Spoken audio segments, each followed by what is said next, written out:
PNC, America's Black News Channel. Watch us on all major cable providers and major streaming platforms. Finally, news that speaks to us.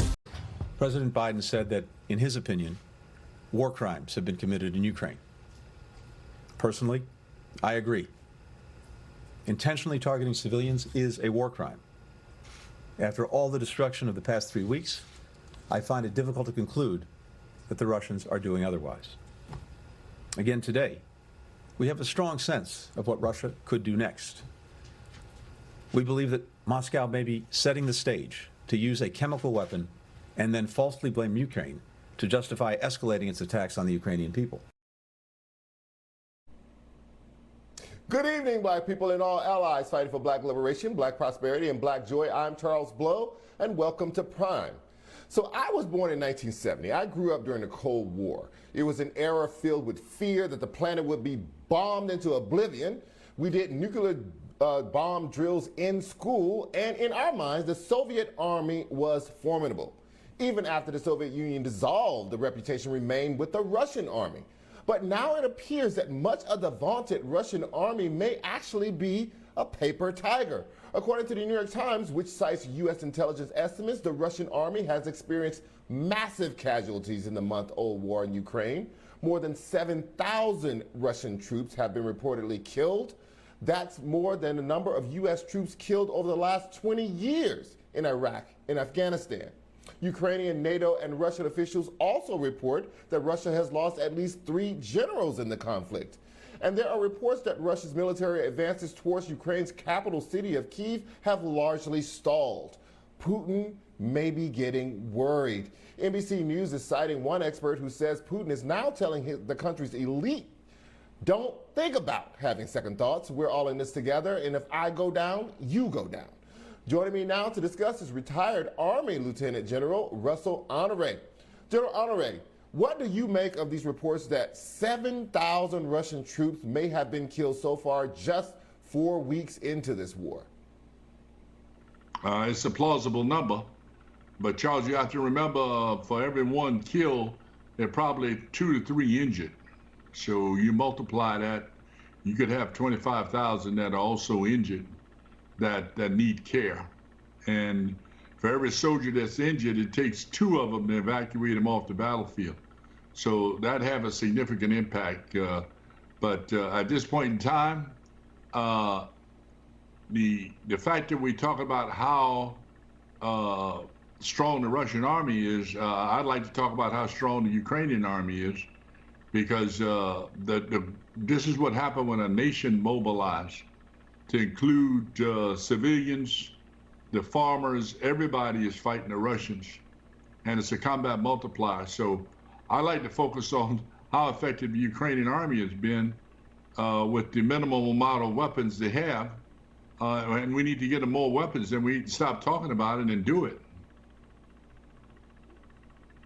So let's focus on those Ukrainians. How are they being so successful? Like you say, many of these people are volunteers, no military training, off the street doing whatever they can, do not necessarily have the same weapons that their own military has, let alone weapons that could counteract Russian weapons. How are they being so successful?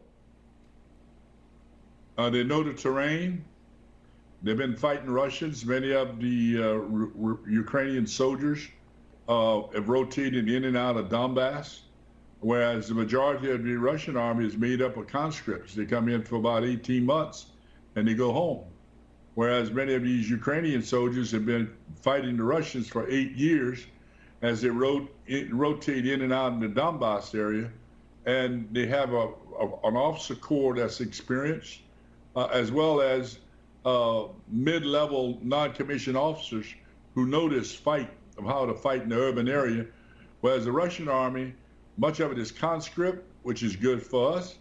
And it's based on tank warfare, combined arms army, that when it's stopped, they load up the artillery and destroy everything in front of them. So this war isn't over with yet. As well as the Ukrainians are doing, there's still a lot of hard fighting to go.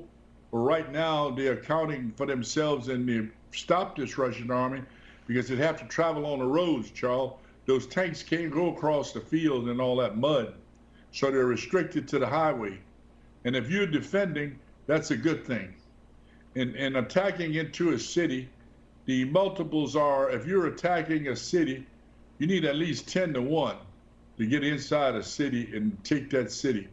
And that's why throughout history, most astute commanders try to avoid combat in cities, because it's a rough go, because the defender has the advantage.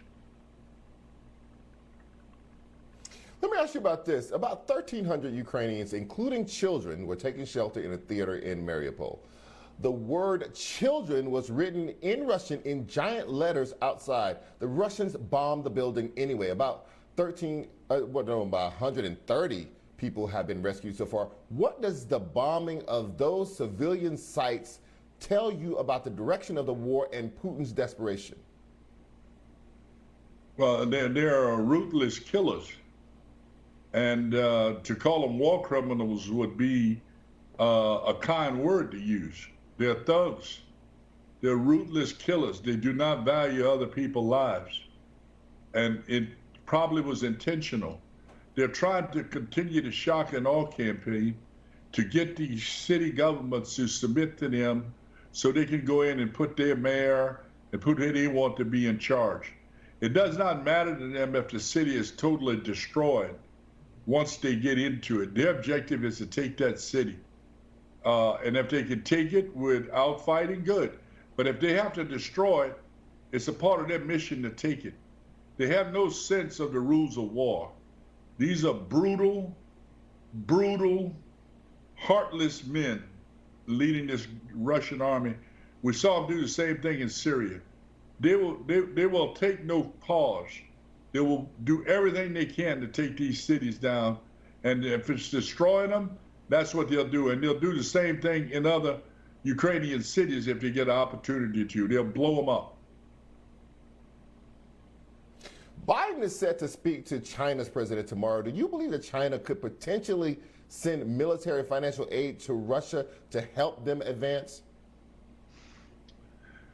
I think they could, if they wanted to, they could throw a lifeline to Russia. Right now, nobody do business with them. They can't cash the checks. They can't go to the ATMs. They can't get money. And there's something going to have to pay for this war. I think from day one, it would be a 60 to 90-day campaign, because he can't go beyond that. He has no one to trade with, nobody to ship in the medical supplies he's going to need, because they don't make stuff like that in Russia. They don't make any type of technology. They import it. So China, yes, could throw him a lifeline, if not lethal, non-lethal supplies that they're going to be desperately needed to even keep the lights on in Russia.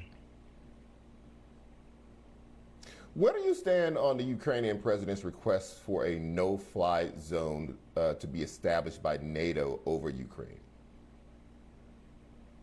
Yeah, I was for a no-fly zone before the war started. But after it started, it's kind of impossible. The significance of doing it now would, in order to execute a no-fly zone, would have to take down those radars and long-range missiles in Russia, which means as soon as we engage in a no-fly zone, we would be shooting munitions and taking out targets in Russia. So that's a direct engagement. The president has made it policy. NATO has made it policy. We're not going to engage Russia directly. That doesn't mean if things continue, we won't engage Russia directly in Ukraine. I don't think that's what that means. But we won't intentionally go establish a no-fly zone, because if you establish it, you're going to be fighting Russian airplanes over Ukraine. And in order to do that, to get air superiority, you got to take those anti-aircraft missiles out in Russia, as well as their radars. And that's been talked about widely. I'm not giving away any state secrets, so you could, most people understand that. But that would cause an immediate engagement between the U.S. and Russia, but beyond Ukraine. It would have to be engaged in Mother Russia itself, would have to go after targets there in order to suppress their air defense. So let me ask And you that's this, not the because U.S. I've heard policy this at this time. proposal.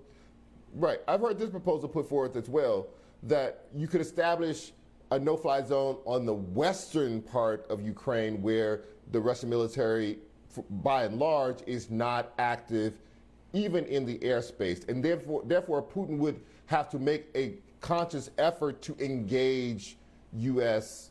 Pilots or whatever.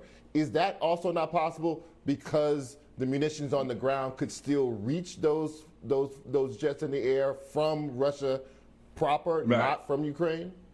Right, because the Russian standoff, they've got the missiles that they can shoot from the western part of Russia and just inside of Ukraine. We'd have to engage those their anti-aircraft missiles in order to reach air superiority.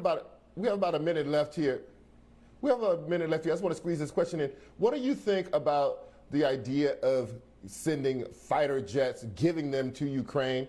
Some countries are basically saying, if we get the go-ahead from NATO, we'll give them to Ukraine. Do you think that's a good idea? Do you think the U.S. should more directly supply either planes or drones to Ukraine? Oh yeah, they should have had drones 3 weeks ago.